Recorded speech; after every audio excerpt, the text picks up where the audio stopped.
Hello again. Same kitchen, same Madison. Here I am, week 2. So our digital assistant Monica actually put together this really great list of culture recipes that feature cheese, obviously, and pantry staples. Today's pantry staple is potatoes. The recipe that I am making tonight is on this piece of paper right here. It's a cream spinach twice baked potato, just fell a little bit, from our 2019 autumn issue of Culture. I'm just stabbing this potato because this is what you have to do. If you've ever baked a potato, you gotta poke a lot of holes in it. Maybe so it doesn't explode. I don't know. Some potato expert, please comment below and tell us why you have to do this. Oh my God, this is dangerous. You might want to like get a shield while you're doing this.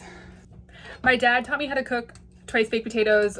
I don't know. I don't even know how old I was. Maybe like 4th or 5th grade. I didn't do them in the oven. I did them in the toaster oven. So he would do the part where you actually had to bake the potato, and then I would get to take over when it was time to scoop out the insides, mix it with sour cream, salt and pepper, put it back in the potato skin, and it was all like easy to handle. Back in the potato skin and then top with cheese and then put it in the toaster oven. So good job, Dad. The next instruction is to microwave these 2 potatoes for 15 minutes. As you may have noticed last week, our microwave, actually, I don't think I gave you a tour of our microwave. Our microwave is a million years old, and it is highly inefficient, and really, like, you want to microwave things for 1 minute, you need to put it in for 3 minutes here. Whatever, much like our oven, we could just buy a new one, but we're renters, so we won't. While our very loud microwave cooks that, or maybe doesn't, I'm gonna get the rest of these ingredients ready, which are 2 large shallots, 1 clove of garlic.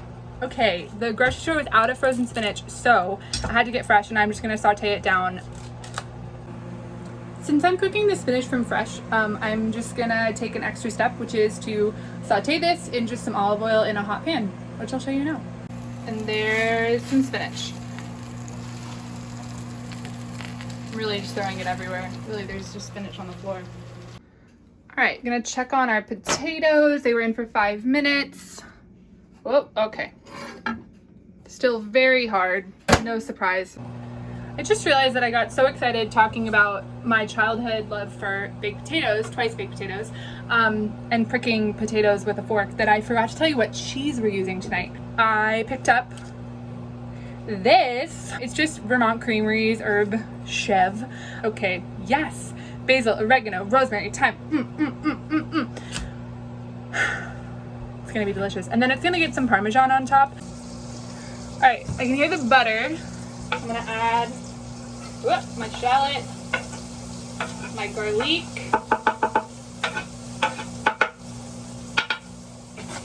trusty, very official crumpled sheet of paper that I spilled something on today.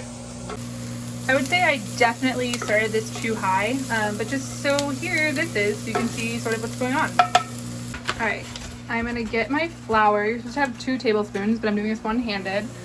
I'm adding that to the pan, essentially making a roux with the addition of shallots and garlic. I'm just gonna stir this. Things got a little touch and go there, and I had to stop recording because I was doing too much at one time. But we're good to go now.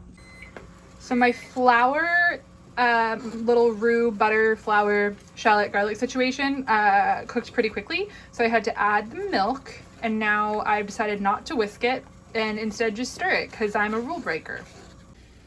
All right, I just added the nutmeg, and now I'm adding the Parmesan. And we're almost done, y'all. This is looking creamy and delicious. I turned the heat off because things were getting a little too hot. And I'm just gonna stir this on up and deal with my potatoes. Okay, a lot has happened. I hollowed out the potatoes in a very elegant fashion. I broke this one a little bit. So you hollow out the potatoes, scoop out the insides, not with your hands, use a spoon. Good job. And then This is all of the spinach and the potato insides and the goat cheese and Parmesan all ready to go in those potatoes and get baked again, twice baked. Okay, so an interesting thing happened when I was cooking these in the oven. They just fell over on their side. Okay, we're just gonna go with it. This is now a sideways creamed spinach twice baked potato, and it's a thing. It's gorgeous. I can't wait to eat it.